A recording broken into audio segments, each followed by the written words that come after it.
제가 처음에 말씀드렸던 SF 영화의 아버지다라고 말씀드렸죠.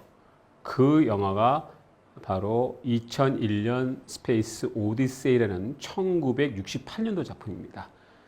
참 재밌죠? 또 의아하죠?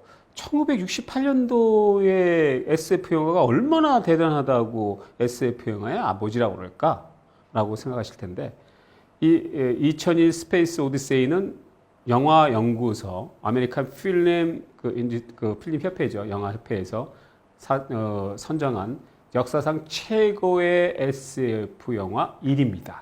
뿐만 아니라 우리가 잘 알고 있는 그 유명한 타임지가 선정한 SF 1위도 역시 이 스페이스 오디세이입니다.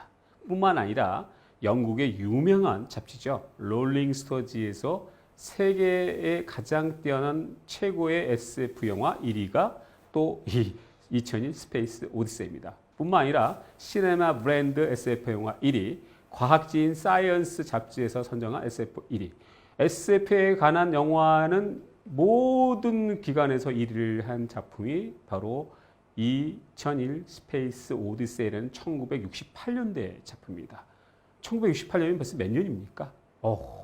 50년이라는 시대가 지났어요. 그럼에도 불구하고 그 많은 영화, 제임스 카멜런, 그리고 스티븐 스필버그 뿐만이 아니죠. 우리가 잘 알고 있는 많은 그 대감독들이 SF 영화를 만든데도 불구하고 50년 전에 만들었던 이 스페이스 오디세이를 이기지를 못하고 있습니다. 또 그 사람들, 그분 모든 사람들이 이 스티븐 스필버그 뿐만 아니라 조지 루카스, 그리고 우리가 잘 알고 있는 최고의 대표적인 감독이라는 마틴 스코세지, 우디 알렌까지 이 작품을 보고 많은 충격과 찬사를 들어오게 되죠. 그만큼 이 2001 스페이스 오디세이는 영화 역사상 가장 중요한 영화고, 단 한 편의 SF 영화를 만드는데도 불구하고 최고의 작품을 만드는 감독이 바로 이 스티븐 스필버그의 스승이라 할 수 있는, 또 스티븐 스필버그가 가장 존경하는 스탠리 큐브릭 감독입니다. 한 번은 이런 일이 있었어요. 우디 앨런이 2002 스페이스 오디세이라는 영화를 처음 봤는데, 영화 별로네. 뭐 그냥 볼만했네. 이제 큐브릭 감독 다 됐구만. 이렇게 생각했대요. 자신이 인터뷰를 했는데요. 그러다가 우연치 않게 두 번째 볼 일이 있었대요. 그래서 딱 봤는데, 그때 내가 못 봤던 게 보이네. 영화가 생각보다 좋은데? 괜찮은 것 같대. 라고 생각을 했대요. 그러고 나서 자기 주변 사람들이 스페이스 오디세이 너무 좋다. 스페이스 오디세이가 이렇게 뛰어난지 몰랐다고 자랑하니까 내가 잘못 봤나? 하고 세 번째 가서 보면서 무릎을 딱 쳤다고 합니다. 어떻게 이런 영화를 만들 수 있을까? 어떻게 이런 대작을 만들 수 있을까? 그때부터 우디 앨런이 이 작품에 대해서 맹목적인, 그야말로 찬사를 하게 되는 그런 사람이 되죠. 그리고 이 영화는 많은 SF 영화에서 오마주를 하게 됩니다. 많은 장면이죠. 그러니까 그야말로 이 영화 통째가 아니라 장면이 굉장히 많고, 심지어는 애니메이션에서도 이 스페이스 오디세이를 많이 오마주를 하게 됩니다. 그야말로 충격과 놀라움을 준 그러한 영화가 바로 2001 스페이스 오디세이가 됐다라고 보시면 되겠습니다. 이 영화는 처음에 25분 동안 자막이나 대사가 한마디도 없습니다. 그리고 약 3분, 4분간의 검은색 암전에서 음악만 나오는, 다소 좀 기존의 영화하고는 다른 방식의 표현을 하게 되죠. 처음에 25분간 대사도 없죠. 자막도 없죠. 좀 지루해요. 이 영화 처음에 보시고 그냥 나가신 분도 많았고요. 일례로 이 영화가 처음 개봉했을 때 스탠리 큐브릭의 와이프는 굉장히 상심을 했다고 합니다. 그러니까 실망을 했다는 것이죠. 왜 그러냐면 영화가 첫 해 상영을 해서 보니까 사람이 3분의 1이 나가더래요. 영화 중간에. 이제 이 영화 망했구나 라고 생각, 정말 실망을 해서 그날 저녁에 술을 잔뜩 마시고 그냥 빨리 자자 해서 잤는데 아침 일찍 전화가 왔다는 거예요. 난리가 났다는 거예요. 사람들이 이 영화에서 찬사를 하고, 그리고 다들 좋다고 얘기하더라. 그래서 다시 가보니까 극장에 사람들이 많이 붐비서 놀랬다라는 그런 그 인터뷰 기가가 있을 만큼 이 영화는 많은 사람들에게 뭔가 좀 가면 갈수록 그 가치를 느끼게 하는 그런 영화인데, 처음에 25분 동안 아무 대사와 자막 없이 원숭이가 시작하는 그런 모습으로 시작이 되죠. 원숭이가 나와서 나중에는 어린이로 태어나는, 그러니까 그런 처음과 끝이 벌어지는 그런 얘기인데, 이 영화의 가장 큰 모티브는 독일의 철학자인 니체의 짜라투스트는 이렇게 말했다라는 책의 철학적 사상을 토대로 한 그런 영화가 되겠습니다. 처음 전반부에 보면은 맹수를 피해 동굴에 숨어 지내는 원숭이가 있었죠. 많은 원숭이들이 이 그 표범이라든가 맹수에 자신들의 먹잇감이 되지 않으려고 숨어 있었던데요. 그 원숭이 무리 중에 한 마리가 뭔가를 깨달습니다. 내가 이 동굴에 있어서는 안 되겠다라고 깨달으면서 나오는데, 이 원숭이를 영화 속에서는 달 감시자, 문와처라고 표현하는데요. 이 문와처가 새로운 깨달음을 갖고 동굴에 나오면서 갑자기 동물의 뼈를 가지고 무기로 사용하게 되고, 소위 말해서 인간이 도구로 사용하는 모습을 표현하게 되죠. 그래서 이 영화를 보면은 중간에 네모난 무슨 검은 돌이 있고 비석 같은 게 있고 그의 태양이 보이는데, 이것을 어떻게 표현하냐면 위대한 정어다라고 생각하시면 돼요.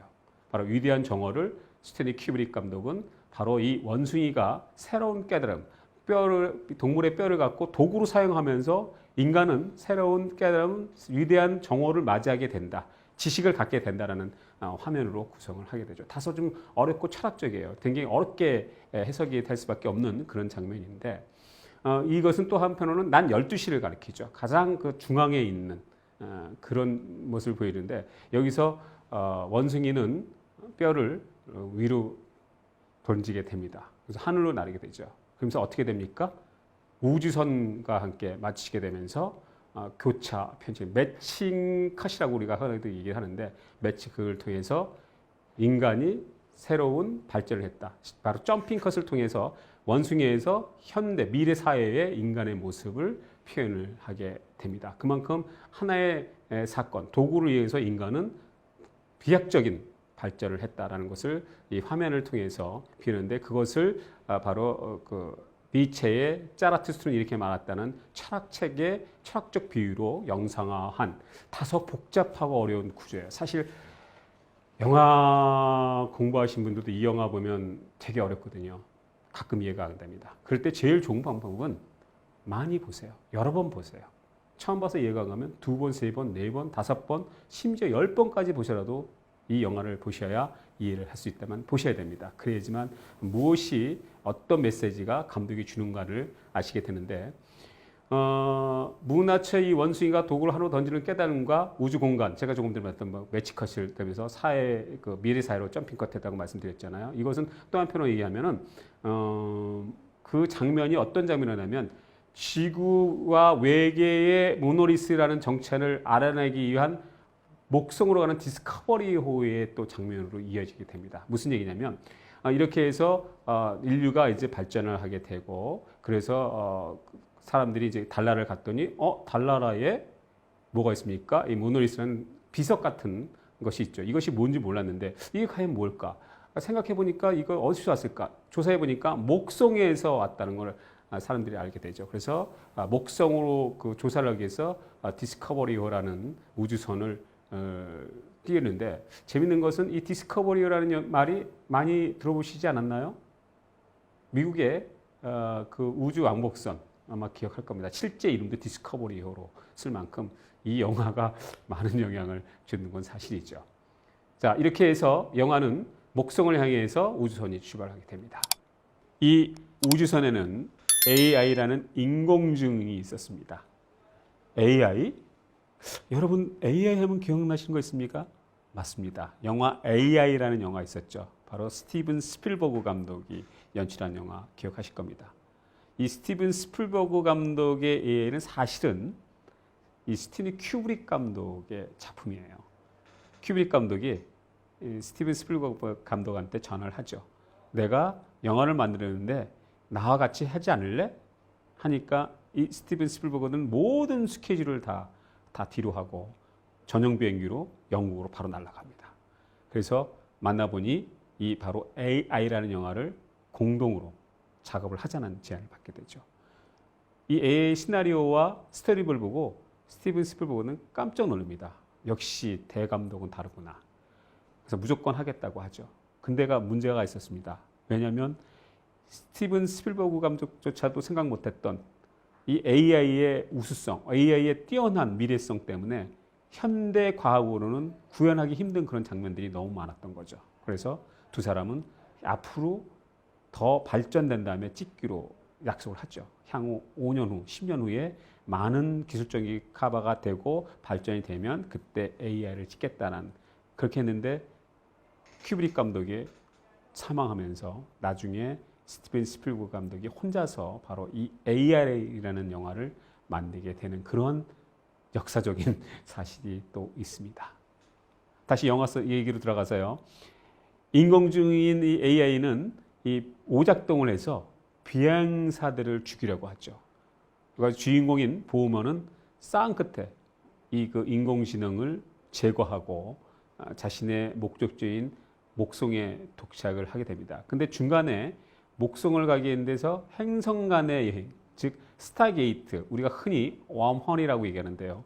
이 스타게이트를 통해서 외계로 이동하는 그런 장면이 또 영화에 나게 됩니다. 이 장면은 많은 영화들에서 오마주가 됐어요. 우리가 잘 알고 있는 영화들, 특히 대감독이라 할 수 있는 감독들이 많이 쓰는데 그 중에서 우리가 인터스텔라라든가 그런 영화들에서 바로 이 웜홀을 통과하는 우리가 잘 알고 있는 컨택트라는 영화도 역시 이 웜홀을 통과하는 장면을 그대로 오마주를 하게 되는 또 명장면이 나오게 됩니다. 당시로서는 지금은 약간 유치할지 모르겠지만 당시로서는 정말 상상할 수 없는 상상을 뛰어넘는 그런 모습이 바로 이 스타게이트 웜홀 통과 장면을 보여주게 되게 됐죠.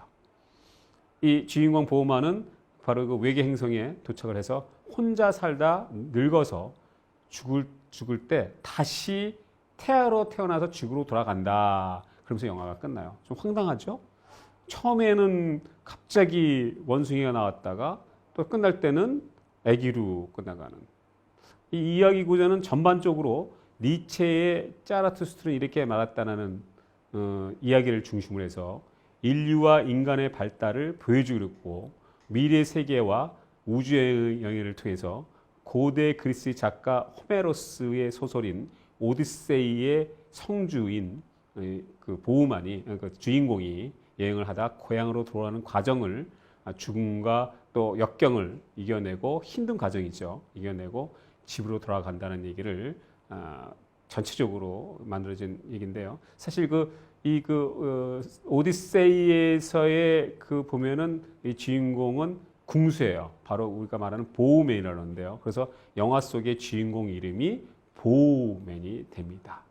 즉, 이 오디세이를 그대로 도용을 했다. 사실 이 이야기는 제가 만든 얘기도 아니고 다른 사람들이 얘기한 것도 아니고 바로 큐브릭 감독이 나는 이 영화를 이렇게 컨셉을 잡았다라는 얘기를 직접 했으니까 정확한 얘기가 되겠습니다. 그래서 영화는 조금 전에 제가 처음에 말씀드렸던 니체의 짜라투스트는 이렇게 말했다는 철학적 사상과 함께 호메로스의 소설 오디세이를 혼합한 그런 영화를 과거 세계와 미래 세계를 만든 그런 영화가 바로 스페이스 오디세이가 되겠습니다. အားလုံးပဲသင်ခန်းစာတွေသိနေရပြန်သွားကြပြီလားအားလုံးပဲ fighting မှာနောက်ထပ်ရုပ်ရှင်နဲ့ပတ်သက်တဲ့ဗီဒီယိုတွေကိုစိတ်ဝင်စားရဆိုလို့ရှိရင်တော့ကျမတို့ရဲ့ channel လေးကို like and subscribe နောက်ပြီးတော့ notification bell လေးကိုလည်းနှိပ်ပေးထားဖို့မမေ့ပါနဲ့နော်ဒါဆိုလို့ရှိရင်တော့သတင်းကောင်းလေးတစ်ခုပြောပြပါဦးမယ်ဒါကတော့အခုကြည့်နေတဲ့ဗီဒီယိုတွေကိုကြည့်ပြီးတော့ certificate လိုချင်နေဆိုရင်အောက်က description link ထဲကိုဝင်ကြည့်ပေးပါနော်ဒါဆိုလို့ရှိရင်တော့နောက်ဗီဒီယိုတွေမှာပြန်တွေ့ပါမယ်အားလုံးပဲ bye bye